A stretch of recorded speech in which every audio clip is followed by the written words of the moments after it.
Позволявам си да пусна това видео, защото, както знаете, аз практикувам и журналистика на свободна практика на фриланс.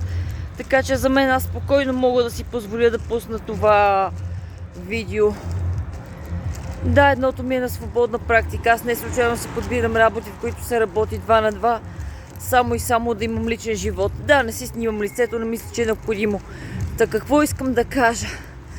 Красотата е относително понятие. За мен, аз много държа човек да е прилично изглеждаш. Фантастично не коментирам. Това е относително. Да има акъл и да е добър.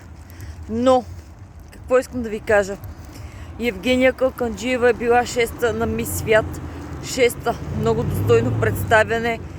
Но от нея знам, от нейни думи, да аз не я познавам, че не винаги най-красивите печелят.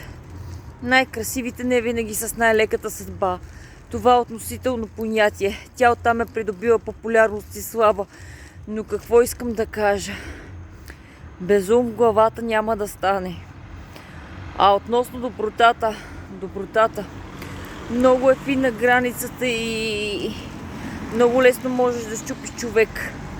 Като да, ти можеш да имаш телефон, можеш да имаш контакти, но в момент на нужда ти разбираш дали имаш контакти или наистина хора, на които можеш да разчиташ.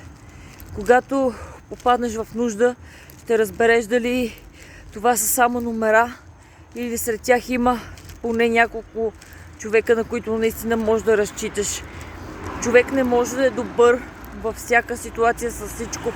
Понякога трябва да не реагира на нещо и естествено, че от някой ще бъде представен като лош герой. Но искам да кажа, ако някой понякога ви е счупил с злоба, с лошо отношение, не му отвръщайте със същото, просто го игнорирайте.